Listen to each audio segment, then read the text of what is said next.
Good afternoon students. গতকালকে আমরা যে লেসনটা করেছিলাম সেটা ছিল all summer in a day রে ব্র্যাডবেরি। তো সেই লেসনটাতে কিছু গ্রামাটিক্যাল এক্সারসাইজ রয়েছে। সেই গ্রামাটিক্যাল এক্সারসাইজগুলোর মধ্যেই কিন্তু আমরা দেখতে পাচ্ছি সেন্টেন্স রয়েছে, simple sentence, compound sentence, complex sentence. তো এই সেন্টেন্সগুলো কিভাবে ফর্ম হয় সেটার জন্য কিন্তু আমাদের পাশাপাশি ক্লজটাও শিখে নিতে হবে। So today I am going to give you the lesson of sentence and clause simultaneously, side by side I will teach you. Let us follow the board. First of all, we are dividing the sentence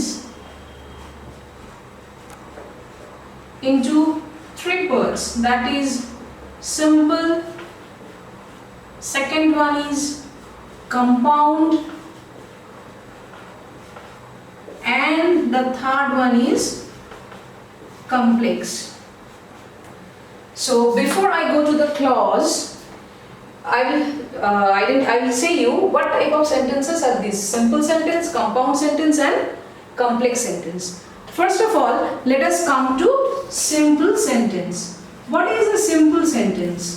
আমরা অনেক ছোটবেলা থেকে জানি যে simple সেন্টেন্সটাকে দিয়ে আমরা যে কোনো ছোটবেলা থেকে আমরা সেন্টেন্স এরকম পড়েছি, সিম্পল সেন্টেন্সের বৈশিষ্ট্যও ঠিক সেরকম। সিম্পল সেন্টেন্সের ওয়ান অ্যান্ড অনলি ক্রাইটেরিয়া হচ্ছে ভার্ব। তার সাথে আমি সাবজেক্ট দিতেও পারি, নাও দিতে পারি।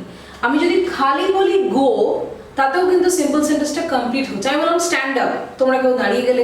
বললাম সিট ডাউন, কেউ বসে গেলে। তার মানে কি you sit down, you stand up, এভাবেই কিন্তু আমরা সিম্পল সেন্টেন্স শুরু করি। তাহলে সিম্পল সেন্টেন্সের ওয়ান অ্যান্ড অনলি ক্রাইটেরিয়া হচ্ছে first criteria, that is verb, and the verb is known as finite verb.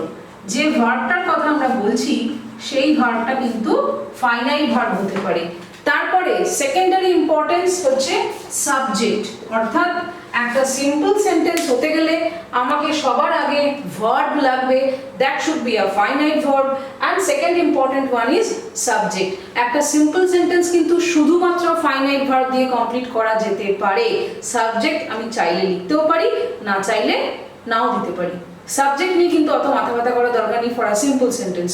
One and only first criteria হচ্ছে finite verb, তারপরে আসছে আমাদের সাবজেক্ট। আর সেই প্রসঙ্গে একটু বলে রাখি, সমস্ত ভার্বের সাথে ফাইনাইট ভার্বকে আমরা গুলিয়ে ফেলবো না। Finite verb is that kind of verb which finishes a sentence. Finite verb হলো সেই ভার্ব যে একটা সেন্টেন্সকে ফিনিশ করতে বা কমপ্লিট করতে সাহায্য করে। আমরা বাংলায় যাকে বলি কি সমাপিকা ক্রিয়া, যে ক্রিয়াটা কোনো বাক্যকে সম্পূর্ণ করতে সাহায্য করে, যে ভার্বটা ছাড়া সেন্টেন্সটা সম্পূর্ণ মানে ইনকমপ্লিট থেকে যায়, যে ভার্বটা ছাড়া সেন্টেন্সটা সম্পূর্ণই হবে না, তাকেই আমরা ইংলিশে বলি হচ্ছে ফাইনাইট ভার্ব। তাহলে সিম্পল সেন্টেন্সের বেসিক ক্রাইটেরিয়াই হলো হচ্ছে ফাইনাইট ভার্ব, তারপরে অ্যাডিশনাল সাবজেক্ট। সুতরাং আমি কি বলবো, সিম্পল সেন্টেন্স মানে সাবজেক্ট প্লাস ফাইনাইট ভার্ব, তারপরে অবজেক্ট বা আদার্স থাকতেও পারে, নাও থাকতে পারে। অবজেক্ট বা তার সাথে রিলেটেড আরো কিছু সেই সমস্ত মেটেরিয়ালস গুলো থাকতে পারে, নাও থাকতে পারে। তাহলে আমাদের সিম্পল সেন্টেন্সের একটা এক্সাম্পল আমি দিই। আমি বললাম Ram goes to school. Write the example, Ram goes to school. Here I will find the, first of all I will find out the subject. Subject কে এখানে আমরা বুঝতেই পারছি যার সম্পর্কে কথা বলা হচ্ছে কর্তা, সেটা রাম। তারপরে ফাইনাইট ভার্ব কে goes, কারণ goes ছাড়া আমি এটাকে সম্পূর্ণ করতে পারবো না। তারপরে অবজেক্ট বা আদার্স, এই পার্টটা হচ্ছে অবজেক্ট বা আদার্স। তার মানে আমি যদি শুধু এই পর্যন্ত বলি যে রাম গোজ, আমি যদি বা টু স্কুলটাকে অমিট করেও দিই, তাতেও কিন্তু আমার সেন্টেন্সটা কমপ্লিট হবে।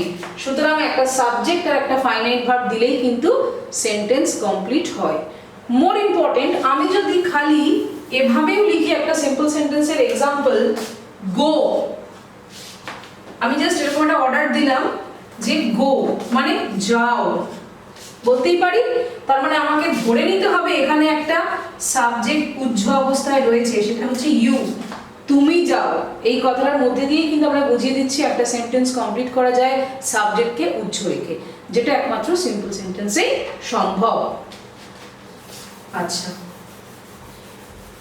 আমরা সিম্পল সেন্টেন্সটা আগে বুঝলাম, এরপরে আমরা আসব কম্পাউন্ড বা কমপ্লেক্স সেন্টেন্সে। তো কম্পাউন্ড সেন্টেন্সে আসার জন্য আমাদেরকে জানতে হবে ক্লজ, কমপ্লেক্স সেন্টেন্সে আসার জন্য আমাদেরকে জানতে হবে ক্লজ। যেহেতু সিম্পল সেন্টেন্সটা ভীষণ সোজা, ওই জন্য আমি সিম্পল সেন্টেন্সটা আগে তোমাদেরকে বলে দিলাম। তাহলে সিম্পল সেন্টেন্সের ক্রাইটেরিয়াটা আমাদের মাথায় রাখতে হবে subject plus finite verb. Similarly clause, এবার আমরা জানি এই যে ক্লজ, ক্লজ শব্দটার মানে আমরা সবাই জানি কি না, বাক্যাংশ, অর্থাৎ বাক্য যুক্ত অংশ, মানে কি part of a sentence, part of a sentence. Clause is a part of a sentence that contains one subject and one finite verb. ঠিক সিম্পল সেন্টেন্সের মতো। সিম্পল সেন্টেন্সে যেরকম সাবজেক্ট ছিল, ফাইনাইট ভার্ব ছিল, ক্লজের মধ্যেও কিন্তু আমরা সাবজেক্ট দেখতে পাবো এবং ফাইনাইট ভার্ব দেখতে পাবো। কিন্তু এই ক্লজ আর সিম্পল সেন্টেন্সের মধ্যে পার্থক্য কোথায়? Clause is a part of a sentence, simple sentence is a sentence. Simple sentence নিজেই একটা সেন্টেন্স, আর ক্লজ হচ্ছে একটা পার্ট অফ আ সেন্টেন্স, বাক্যেরই একটা অংশ। একটা বড় বাক্য, তাকে যদি কেটে কেটে ভাগ করি আমি, তাহলে আমি ক্লজ পাবো। কিন্তু ক্লজের মধ্যে বেসিক ক্রাইটেরিয়া থাকতে হবে একটা সাবজেক্ট আর একটা ফাইনাইট ভার্ব। সিম্পল সেন্টেন্সও তাই বেসিক ক্রাইটেরিয়া থাকতে হবে একটা সাবজেক্ট, একটা finite verb. Am I made clear to you? এবারে আমরা আসবো ক্লজের মধ্যে গেলাম। এবারে ক্লজ কত রকমের হয় সেটা একবার আমরা দেখে নিই। ক্লজকেও কিন্তু আমরা বেসিক্যালি আমরা ক্লজকে দুভাগে ভাগ করব, সরি 3 ভাগে ভাগ করব। প্রথম ক্লজটাকে আমরা লিখব প্রিন্সিপাল ক্লজ,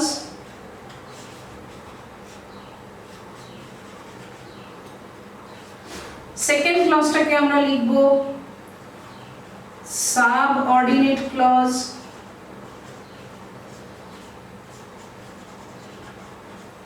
এবং 3 নম্বর ক্লজটাকে লিখব আমরা কোঅর্ডিনেট ক্লজ।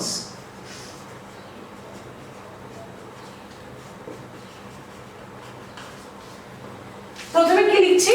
প্রিন্সিপাল ক্লজ, তারপরে আমরা লিখলাম কোঅর্ডিনেট ক্লজ, তারপরে আমরা লিখলাম সাবঅর্ডিনেট ক্লজ, তারপরে আমরা লিখলাম হচ্ছে কোঅর্ডিনেট ক্লজ। তাহলে প্রিন্সিপাল আর সাবঅর্ডিনেট এই দুটো কথা আমরা একটু জেনে নিই। ধরো একটা প্রতিষ্ঠান, সেই প্রতিষ্ঠানের যে হচ্ছে একদম হেড থাকে তাকে আমরা বলি প্রিন্সিপাল। ধরো তোমাদের স্কুলের যে all in all, he is the principal. আর প্রিন্সিপালের আন্ডারে কারা কাজ করেন? যারা টিচার কাজ করে। All are the subordinate staffs, principal একদম সবার উপরে, তার নিচে কাজ করছেন টিচার বা অন্যান্য যারা কর্মরত রয়েছেন তারা সবাই, তারা হচ্ছে সাবঅর্ডিনেট। কোঅর্ডিনেট কথাটার মানে আমি এখন আসবো না, যখন কম্পাউন্ড সেন্টেন্স পড়াবো সেই কম্পাউন্ড সেন্টেন্সের সময় আমি কোঅর্ডিনেটের মানেটা বলে দেবো। কোঅর্ডিনেট মানে পাশাপাশি একসাথে থেকে কাজ করা, কেউ কারোর উপরে নির্ভরশীল নয়। কিন্তু প্রিন্সিপালের উপরে সবসময় জানবো সাবঅর্ডিনেট ক্লজটা নির্ভরশীল হচ্ছে। কিভাবে হচ্ছে আমরা সেন্টেন্সে আসবো। তাহলে আমরা কিন্তু সিম্পল সেন্টেন্স শিখে গেছি, এবারে আমরা কম্পাউন্ডে এখন আসবো না, আসবো কিসে? কমপ্লেক্সটা এখন আমরা শিখবো। So let us write down a sentence. আমরা একটা এক্সাম্পল দিই। আমি এখন তোমাদেরকে শেখাবো হচ্ছে কমপ্লেক্স সেন্টেন্স।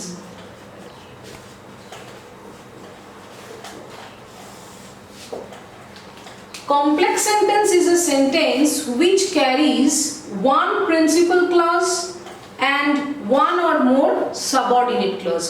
Complex sentence এর মধ্যে একটা প্রিন্সিপাল ক্লজ থাকবে এবং এক বা একাধিক সাবঅর্ডিনেট ক্লজ থাকতে পারে। একটা এক্সাম্পল দিলে তোমাদের কাছে ব্যাপারটা ক্লিয়ার হবে। দেখো আমি সেন্টেন্সটা একটা এক্সাম্পল দিচ্ছি। I know the boy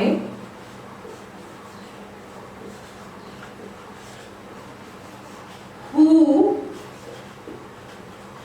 lives at Chhatra. আমি ছেলেটাকে চিনি যে ছেলেটা চাত্রায় থাকে। আমি কি বললাম? I know the boy who lives at Chatra. Look at the sentence. We will find two clauses are here. আমরা এখানে কিন্তু দুটো ক্লজ দেখতে পারবো। প্রথম ক্লজ যে আমি ছেলেটাকে চিনি, দ্বিতীয় clause who lives at Chatra, যে চাত্রায় থাকে। তাহলে আমাকে বলো I know the boy who lives at Chatra, এই প্রথম সেন্টেন্সটাতে কিন্তু আমরা ফাইনাইট ভার্ব খুঁজে বার করলাম। আমি I সাবজেক্ট, ফাইনাইট ভার্ব কে FV নো। দ্বিতীয় সেন্টেন্সে বয়টাকেই আমি বোঝাচ্ছি, দ্বিতীয় ক্লজে বয়টাকেই বোঝাচ্ছি। এখানে ফাইনাইট ভার্ব কে না লিভস। তাহলে দুটো আলাদা আলাদা ক্লজ হলো, মানে দুটো আলাদা ক্লজ বলতে একটা সাবজেক্ট ফাইনাইট ভার্ব প্রিন্সিপাল ক্লজে, দ্বিতীয় ক্লজটার মধ্যেও আমি সাবজেক্ট ফাইনাইট ভার্ব খুঁজে বার করলাম। এবারে প্রশ্ন হচ্ছে আমি এই ক্লজটাকে অর্থাৎ I know the boy এই ক্লজটাকে কেন প্রিন্সিপাল ক্লজ বলছি, who lives at Chatra এই ক্লজটাকে কেন সাবঅর্ডিনেট ক্লজ বলছি, এর উত্তরটা আমি এবার আসব। দেখো I know the boy, আমি ছেলেটাকে চিনি, আমি যদি এর পরের অংশটাকে মুছে দিই যে who lives at Chatra, তাহলে কি এই ক্লজটার কিছু যায় আসছে? এই ক্লজটা স্বয়ং সম্পূর্ণ, ও কারোর উপর নির্ভর করছে না। I know the boy, আমি ছেলেটাকে চিনি, আমি কিন্তু সেন্টেন্সে এখানে ফুল স্টপ দিয়ে দিতে পারি যদি আমি মনে করি। আমি ফুল স্টপ দিইনি, আমি সেন্টেন্সটাকে আরো বাড়িয়ে নিয়ে যাচ্ছি। তখন আমি কি লিখবো? I know the boy who lives at Chatra লিখলাম। তাহলে যে who lives at Chatra, আমি সেই ছেলেটাকে চিনি যে চাত্রায় থাকে। তাহলে যে who lives at Chatra ও কারোর না কারোর উপরে নির্ভরশীল। কার উপরে নির্ভরশীল? এই প্রথম ক্লজ অর্থাৎ I know the boy এর উপরে নির্ভরশীল। সুতরাং যে ক্লজটা স্বয়ং সম্পূর্ণ নয়, যে ক্লজটা প্রথম ক্লজের উপর নির্ভর করছে, মানে প্রথম ক্লজ ইন দিস সেন্স যে ক্লজটা আগের ক্লজটার উপর নির্ভর করছে, সেই ক্লজটার নাম দেব আমরা প্রিন্সিপাল ক্লজ। যে ক্লজটা একাই স্বয়ং সম্পূর্ণ। আর যে ক্লজটা প্রিন্সিপাল ক্লজের উপর নির্ভর করছে, প্রিন্সিপাল ক্লজকে ছাড়া যে ক্লজটা বসতেই পারবে না, সেই ক্লজের আমি নাম দেব subordinate clause. Now look at the subordinate or principal clause. এই প্রিন্সিপাল ক্লজের বেশ কিছু নাম রয়েছে। প্রিন্সিপাল ক্লজ মানে সে স্বয়ং সম্পূর্ণ, একা একাই বসতে পারে, একা একাই সবকিছু করতে পারে।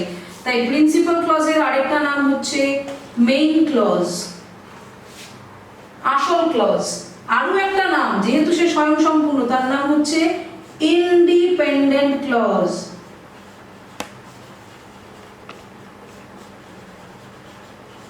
আর সাবঅর্ডিনেট ক্লজ যে কিনা প্রিন্সিপাল ক্লজের উপর নির্ভর করে, তাকে আমরা বলি সাবঅর্ডিনেট ক্লজ।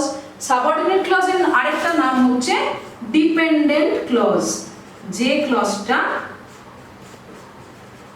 প্রিন্সিপাল ক্লজের উপরে ডিপেন্ড করে। তাহলে আমরা কি জানলাম? একটা কমপ্লেক্স সেন্টেন্স, তাই কমপ্লেক্স সেন্টেন্সের মধ্যে যে ক্লজগুলো থাকে তার নাম হচ্ছে প্রিন্সিপাল ক্লজ আর সাবঅর্ডিনেট ক্লজ। কমপ্লেক্স সেন্টেন্সে একটা প্রিন্সিপাল ক্লজ এবং এক বা একাধিক সাবঅর্ডিনেট ক্লজ থাকতে পারে। এটাই হচ্ছে কমপ্লেক্স সেন্টেন্সের গঠনগত বৈশিষ্ট্য, যার মধ্যে একটা প্রিন্সিপাল ক্লজ এবং এক বা একাধিক সাবঅর্ডিনেট ক্লজ থাকতে পারে। তাহলে আমরা শিখে নিলাম সিম্পল সেন্টেন্স আমাদের হয়ে গিয়েছে, আমাদের কমপ্লেক্স সেন্টেন্স হয়ে গিয়েছে শেখা। এবারে আমরা আসবো হচ্ছে কম্পাউন্ড সেন্টেন্স।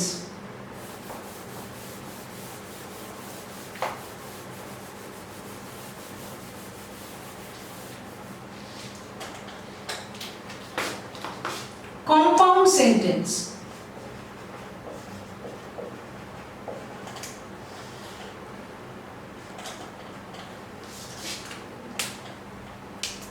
তোমরা যখন ভৌত বিজ্ঞানে নিশ্চয়ই পড়েছো ওই যাকে বলে হচ্ছে তোমাদের মিশ্র পদার্থ। মিশ্র পদার্থের মধ্যে কি আমরা ধরো একটা লোহার গুঁড়ো দিলাম আর তার সাথে আমি একটু চাল বা অন্য কিছু মিশে দিলাম, সেগুলো কি খুব সহজেই তো আমরা আলাদা করতে পারি? সেগুলো আলাদা করার জন্য তো আমাদের কোনো কেমিক্যাল রিঅ্যাকশন করতে হচ্ছে না। যেরকম এই যে কমপ্লেক্স সেন্টেন্সে কিন্তু আমরা প্রিন্সিপাল ক্লজের থেকে সাবঅর্ডিনেট ক্লজকে কিছুতেই ছাড়াতে পারবো না। সাবঅর্ডিনেট ক্লজ সব সময় প্রিন্সিপাল ক্লজের উপরে একদম এটা সেটা থাকবে, মানে কেমিস্ট্রির ভাষায় আমাকে বলতে হবে যে সেটা কেমিক্যাল রিঅ্যাকশন করে সাবঅর্ডিনেট ক্লজের সাথে প্রিন্সিপাল ক্লজের সাথে সাবঅর্ডিনেট ক্লজ জুড়ে গেছে। কিন্তু এই কম্পাউন্ড সেন্টেন্সটা হচ্ছে ঠিক মিশ্র পদার্থের মতো, অর্থাৎ দুটো ভৌত পদার্থকে খুব সহজেই পৃথক করা যায়। কোঅর্ডিনেট, একে অপরের সাথে সাহায্য করে, এরকম মনে করো আমি আমার হাত দুটোকে এরকম করে ধরে রেখেছি, আমি চাইলেই খুব সহজে ছাড়াতে পারি। এখানে কোনো জোড়াজুড়ির ব্যাপার নেই, অর্থাৎ কেউ কারোর উপরে নির্ভর হয়ে বসে রয়েছে, কোনো ক্লজের উপরে অসম্ভব নির্ভর হয়ে বসে রয়েছে, সেরকম কোনো ব্যাপার এই কম্পাউন্ড সেন্টেন্সে থাকে না। সিম্পল দুটো ক্লজ থাকে, যে ক্লজগুলো একে অপরের উপরে ভীষণভাবে নির্ভরশীল নয়, জাস্ট একদম হাতে হাত রেখে দাঁড়িয়ে থাকে। নর্মাল সম্পর্ক একদম মানে খুব সুন্দর কোঅপারেশনে তারা থাকে, খুব সুন্দরভাবে কোঅপারেট করে থাকে, অর্থাৎ প্রথম ক্লজ দ্বিতীয় ক্লজকে ছাড়া, দ্বিতীয় ক্লজ প্রথম ক্লজকে ছাড়া খুব সহজেই বসে যায়। সেই জন্যে এই কম্পাউন্ড সেন্টেন্সের মধ্যে যে ক্লজগুলো থাকে তাকে আমরা বলি coordinate clause. Let us go to the example. আমি মনে করো বললাম সীতা ইজ টল, সীতা লম্বা, but Gita is taller. Sita লম্বা কিন্তু গীতা আরো বেশি লম্বা, অর্থাৎ গীতার লম্বাটা সীতার থেকে আরেকটু বেশি। তাহলে দেখো প্রথম ক্লজটা কি, সীতা ইজ টল, দ্বিতীয় ক্লজটা কি না, গীতা ইজ টলার। তাহলে প্রথম ক্লজে সাবজেক্ট আমি জানি সীতা, এটা হচ্ছে subject, finite verb K is. দ্বিতীয় ক্লজে সাবজেক্ট হচ্ছে Gita, finite verb K is. তাহলে আমি দেখতে পাচ্ছি দুটো আলাদা আলাদা ক্লজ তৈরি হলো। এই দুটো আলাদা আলাদা ক্লজ, তার মধ্যে সাবজেক্ট রয়েছে, ফাইনাইট ভার্ব রয়েছে, এখানেও সাবজেক্ট রয়েছে, ফাইনাইট ভার্ব রয়েছে। সাবজেক্ট ফাইনাইট ভার্ব ছাড়া কোনোদিনও ক্লজ তৈরি হবে না, অথচ এই দুটো ক্লজই হচ্ছে একটা পার্ট অফ আ সেন্টেন্স। সুতরাং এই যে দুটো ক্লজ, যেটা হচ্ছে একটা কম্পাউন্ড সেন্টেন্সের মধ্যে রয়েছে, যেটা কেউ কারোর উপরে সেভাবে নির্ভরশীল নয়, সেই ক্লজকে আমরা বলছি coordinate clause. Write it down, coordinate clause. এটাও একটা কোঅর্ডিনেট ক্লজ, আবার এটাও একটা কোঅর্ডিনেট ক্লজ। একটা জিনিস আমাদের মাথায় রাখতে হবে যে দেখো এই কোঅর্ডিনেট ক্লজগুলো দেখতে কিন্তু প্রিন্সিপাল ক্লজের মতো, অর্থাৎ যেহেতু কেউ কারোর উপর নির্ভরশীল নয়, সুতরাং প্রিন্সিপাল ক্লজের বৈশিষ্ট্য কিন্তু ও ক্যারি করছে।